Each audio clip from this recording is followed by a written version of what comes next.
Well, hello everyone, and happy Friday the 13th. Thank you so much for hanging out with me. We have got a little bit of a series going on with this new Edgar Allan Poe deck. I am really enjoying it, and I wanted to share with you some insights about Edgar Allan Poe before your reading. Now, if you're like, I don't give a shit about Edgar Allan Poe, just fast forward to the intro part. I do have timestamps, but I found Edgar Allan Poe really interesting. I had not known much about him. I had no knowledge of him. Edgar Allan Poe's guidebook says, "Welcome to the mysterious and macabre world of Edgar Allan Poe, where all that we see or seem is but a dream within a dream." Now, Edgar was born in 1809. He was a master storyteller, and Poe can be associated with tarot, as through both the tarot and fiction, we learn more about who we are and what we can become. Tarot reveals our shadow sides, or the hidden realms within us, or the places we need to embrace and shine more light on, bringing up what's buried in our subconscious. So for Friday the 13th, I wanted to transmute the energies of what we normally would consider a scary, fearful, or darker holiday into an opportunity to address our fears hidden deep inside and release them, no longer keeping us bound or in this self-imposed prison. And we do that with our beliefs, our mindsets, with certain people, relationships, situations. And these things need light. They need clarification and allowing us to transmute these energies that keep us stuck, that keep us from growing, that keep us from raising our vibration. Now, Edgar Allan Poe saw a lot of death in his life. He lost his mother to tuberculosis. He lost his foster mother to tuberculosis, and eventually his wife Virginia. He also himself was born in 1809 and only lived to be 40 years old. And through the darkness and the grotesque of what he saw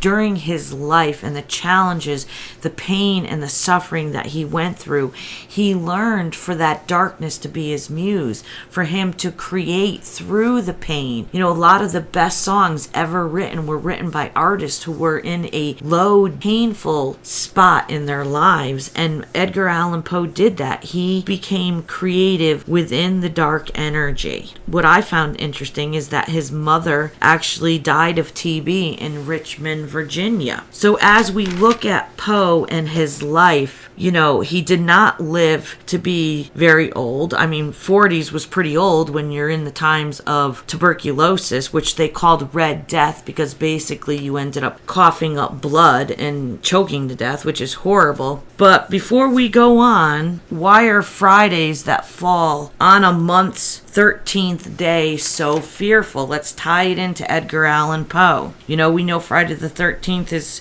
Jason, Freddy Krueger, It, The Blob, aliens, you know, anything that scares the bejesus out of us. Now, Edgar Poe saw so much of it that he embraced it. So, but did you ever wonder where the superstition this dates come from and the mysticism that surrounds it? The unsettling power of the numerals were cemented through Christianity with the story of Jesus' Last Supper and the crucifixion, in which there were 13 individuals present in the upper room on the 13th of Nisan, Monday, which is a Thursday, the night before Jesus' death on Good Friday. So in Christianity, it went down as, you know, that isn't such a lucky day. In Norse or in Viking myth, they follow a very similar version of the Christian version, believing that 13 is an unlucky number because 12 gods or 12 lords in the Viking time were having a dinner party in Valhalla, you know, the afterlife, and the trickster, the god Loki, who was not invited to this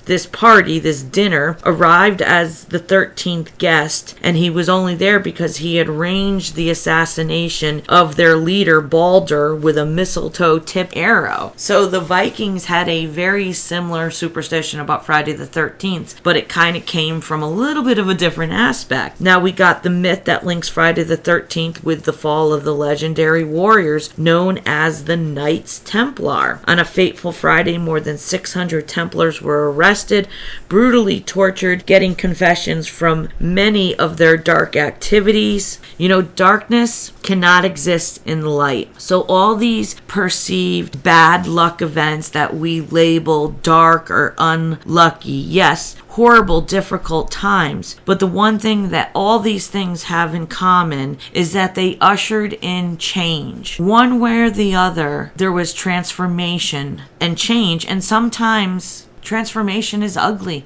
Sometimes it's pain. Sometimes it's suffering. Like Edgar Allan Poe saw, sometimes it was tuberculosis and having your family members die. So during this dark time, instead of labeling something as dark or light, as an energetic being, we're learning to transmute the darkness, transmute and create through those times of darkness. And instead of focusing on the horrible aspects, focus on what comes next. It's always darkest before the dawn. And the meaning of my readings is for us to get past the darkness. If we give hate, fear, energy to the dark things around us, then we're only adding to that, okay? So instead of even looking at Friday the 13th as something dark, let's look at it as an opportunity to transform some of our own fears. And we'll see you at your reading. Thanks for hanging out with me. All right, Gemini, now we're taking a look at the 4 chambers of the heart spread that'll help you determine what your passion is and what holds you back from pursuing your true desires, aka what scares the shit out of you and is stopping you from moving forward in your life. What kind of fears here do we need to dig into and kind of expose and bring some light on them so we can heal them? We've got a fear, a lot of us do, that's nothing new. So let's pull your first card, your challenge card, your fear, what scares the shit out of you, and we're thanking our spirit guides, ancestors, and archangels for these messages. Okay. Now we have got the 10 of Swords, Gemini. Your first card out, the biggest energy, is a card that is all about someone who is being kept up at night. Their mind is racing, possibly from one thought to another. There's no sleep in sight. Something inside you will not rest, persist, it nags. So we have an energy here. We don't know if it's a divine feminine or masculine yet. We just see a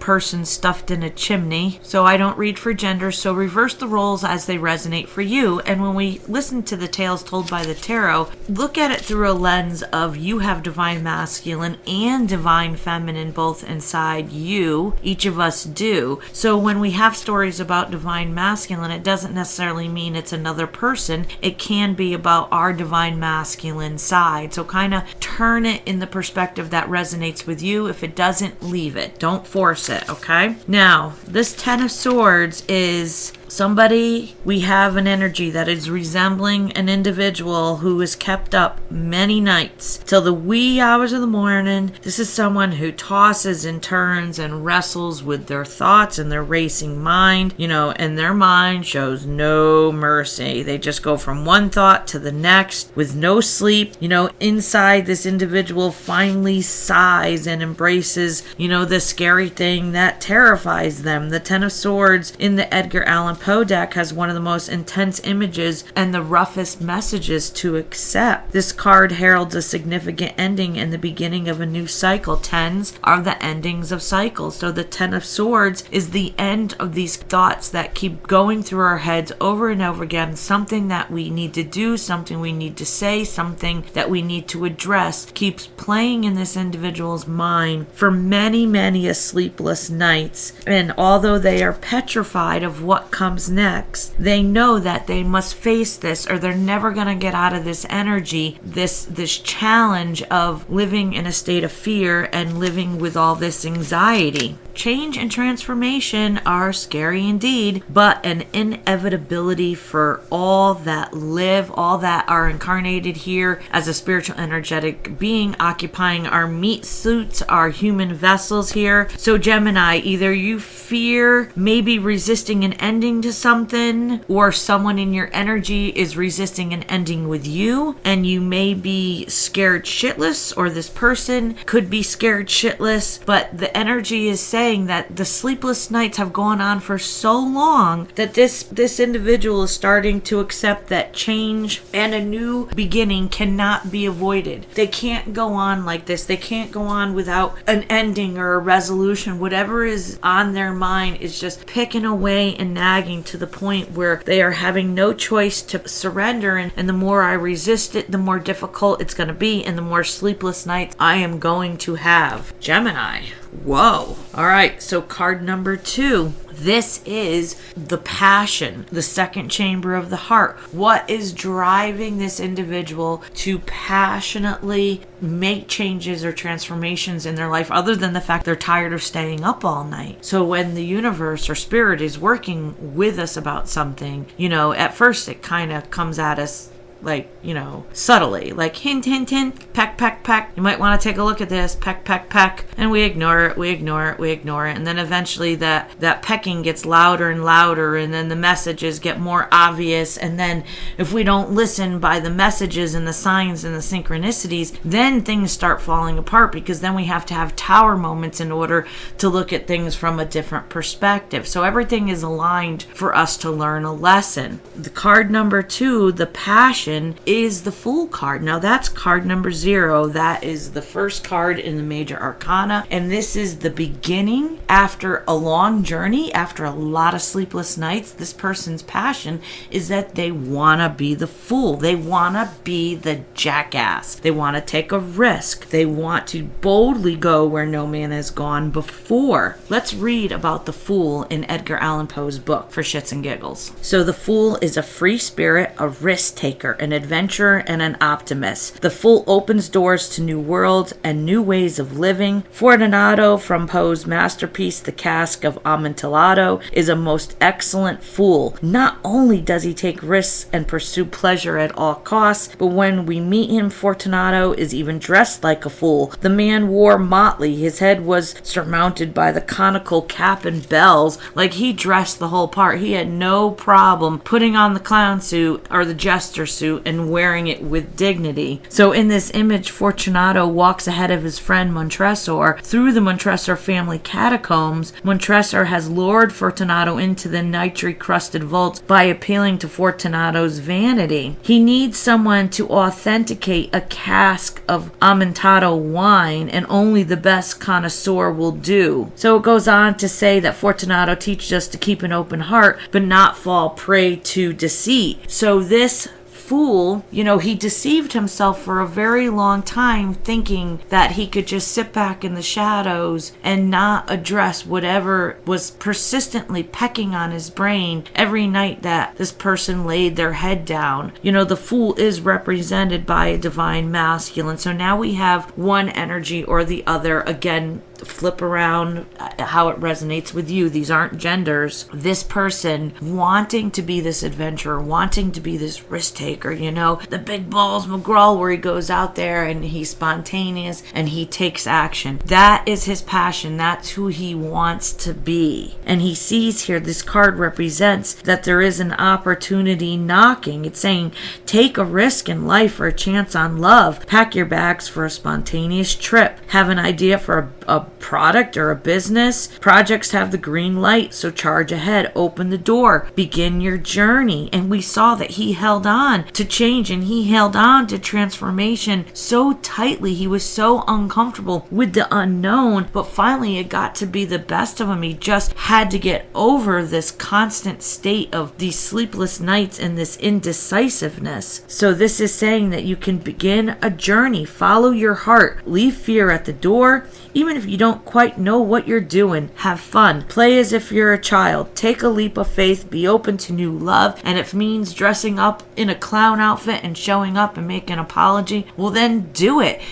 Act the fool. Like, why not? What holds us back is what the opinions of what others may think. All that matters is what you think about yourself. And if you want to be the adventurer, if you want to be the fool, and you want to correct a situation, you want to make things right, do whatever the heck you want to do that is going to make you get past this energetic blockage and finally have a good night's sleep. There's something to say about naivety when it comes to new undertakings. It's the advantage of a clean slate. So, going forward like a fool onto a new adventure, you have a clean slate, right? This is what this energy wants. They want to get past the challenge of these 10 of swords, these sleepless nights, these stabbings in the back over and over again of replaying these memories or these thoughts or these conversations. So Gemini, this is someone in your energy, or this is you that is being driven to make changes, to overcome fears, to move towards a new beginning, and they don't care if they look like the fool. They're passionate about being more of a risk taker, more of a free spirit. They see an opportunity here. So the third card position, catalyst, that's driving these changes to get past whatever we're scared shitless of. For this character, catalyst is the 7 of Cups in the reverse. And this is all about being unable to decipher between what is real and what is illusion. Those thoughts that keep him up at night, replaying scenarios over and over again. You don't even know if that's truth anymore. They're seeking truth. They're tired of being indecisive. They're tired of being overwhelmed and procrastinating. They're tired of